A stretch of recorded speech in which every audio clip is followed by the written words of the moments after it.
அஸ்ஸலாமு அலைக்கும். இன்றைக்கி நம்ம வீட்டில் என்ன டிஷ்ஷுனா, ஒரு பொருளை வச்சு 2 டிஷ்ஷு நம்ம இன்றைக்கி செய்ய போகிறோம். என்னென்னு வாங்க பார்க்கலாம். நான் இன்றைக்கி ஆட்டுக்கால் 4 கால் வாங்கியிருக்கிறேன். 4 ஆட்டுக்கால் வாங்கியிருக்கிறேன். அதில் ஃபஸ்ட்டு நம்ம சூப்பு ரெடி பண்ணிடலாம். இது ஃபஸ்ட்டு நல்லா ஆட்டுக்காலை முடியெல்லாம் இல்லாமல் சுத்தமாக நல்லா க்ளீன் பண்ணிவிட்டு நல்லா கழுகி பளிச்சுன்னு கழுகி எடுத்துகிட்டு நம்ம குக்கரில் ஆட்டுக்காலெல்லாம் போட்டுட்டு அது கூட கொஞ்சம் வெங்காயம், தக்காளி, மஞ்சத்தூள் இதெல்லாம் சேர்த்துடலாம். அது கூட கொஞ்சம் குருமிளகுத்தூள் நல்லா தட்டி அந்த ஆட்டுக்கால் கூட சேர்த்துடலாம். நல்லா வாட்டின ஆட்டுக்கால் தான் நான் வாங்கியிருக்கிறேன். குருமிளகையும் சேர்த்திட்டு கொஞ்சம் உப்பு சேர்த்திக்கலாம். தேவையான அளவு உப்பு சேர்த்திட்டு நல்லா ஒரு 8 விசில் 10 விசில் வர அளவுக்கு நல்லா விசில் விட்டுறலாம். இது சூப் வச்சு எடுத்துகிட்டு இது முஸ்லீம் வீட்டில் தக்கடி செய்வாங்க ஆட்டுக்கால் போட்டு. அதுக்கு தான் நான் ரெடி பண்ணிகிட்ருக்கிறேன்.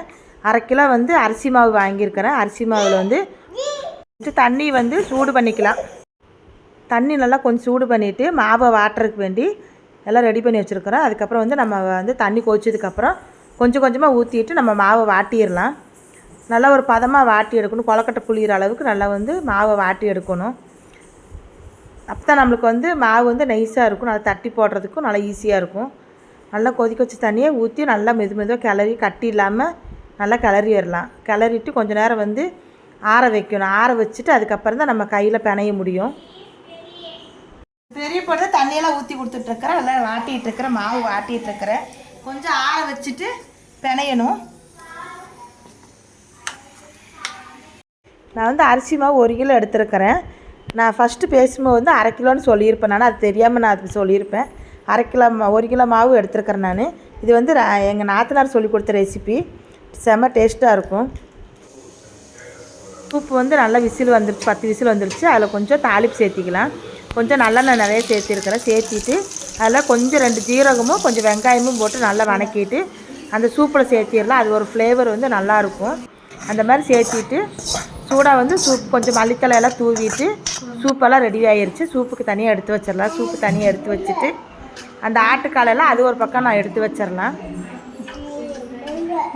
சூப்புக்கும் தக்கடி செய்கிறதுக்கும் சேர்த்து தான் நான் ஆட்டுக்கால் சேர்த்து 4 ஆட்டுக்கால் வாங்கியிருந்தேன்.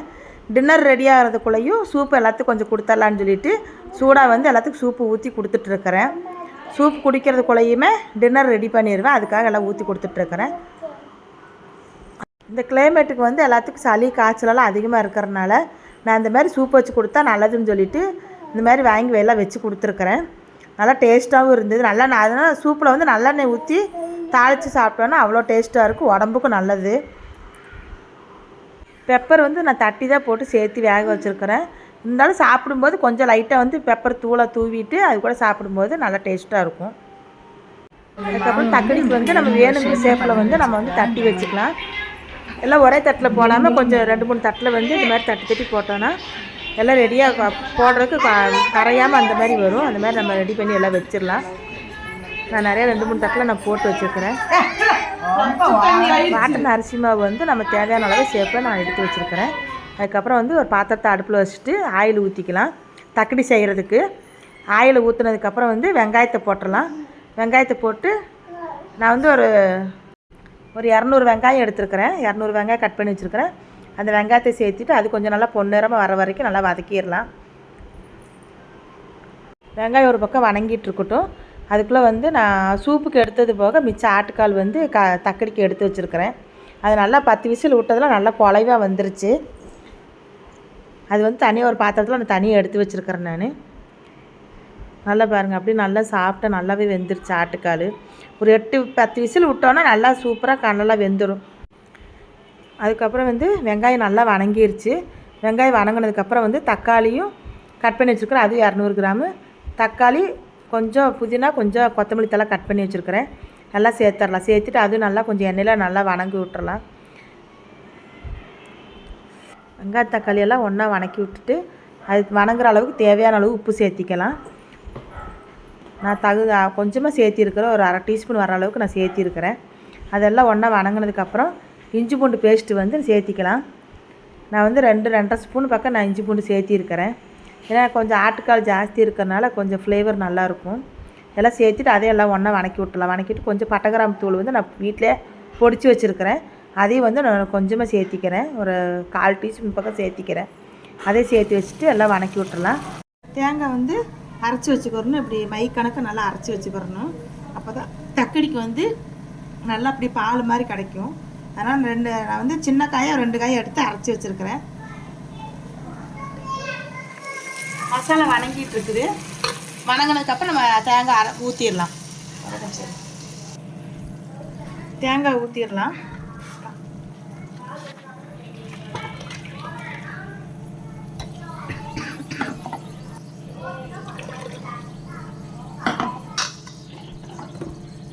குழம்பு வந்து கொஞ்சம் தண்ணி மாதிரி கொஞ்சம் நீட்டி தான் வைக்கணும். அப்போ தான் நம்ம கொலக்கட்டை உருட்டி வச்சுருக்கிறது அதில் போடும்போது கெட்டியாயிரும். லாஸ்ட்டில் வந்து நம்ம அரிசி மாவு கலந்து ஊற்றுவோம். அதனால் கொஞ்சமாக தண்ணி கொஞ்சம் எக்ஸ்ட்ரா கொஞ்சம் ஊற்றி வச்சுக்கலாம். தண்ணி நான் ஊற்றுறேன்.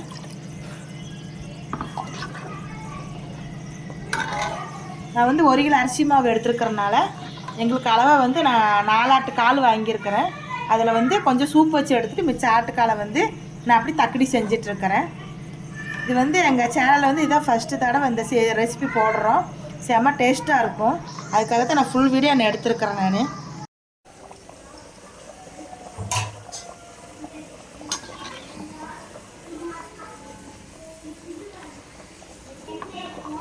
இது அப்படியே வந்து ஆட்டுக்கால் பாயா. இதில் தான் கொஞ்சம் நம்ம தண்ணி சேர்த்திட்டு தக்கடி செய்ய போகிறோம். தேங்காய் அரைச்சி ஊற்றி வச்சுருக்கிறது இல்லை ஆட்டுக்கால் பாயாங்கிறது.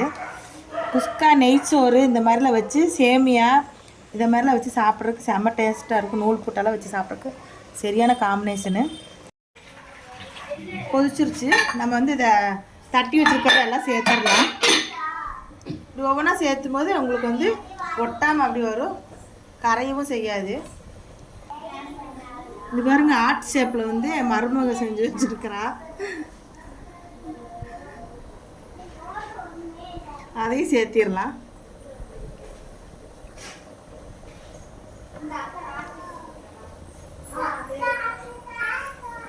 ஒட்டுக்கா போடாமல் இப்படி ஒவ்வொன்றா வந்து தனித்தனியாக போடும்போது கொதிச்சுட்டு இருக்கும்போதே வந்து அப்படியே வேகறக்க ஆரம்பிச்சிடும்.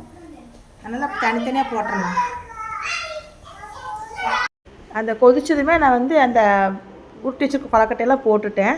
நீங்கள் வந்து கொஞ்சம் இட்லி பாத்திரத்தில் வேக வச்சு எடுத்துக்கோங்க. நான் வந்து கொஞ்சம் பச்சையாக மாவு தான் போட்டிருக்கிறேன், நான் உருட்டி போட்டிருக்கிறேன். அது போட்ட கிளறின வீடியோ டிலேட் ஆயிடுச்சு.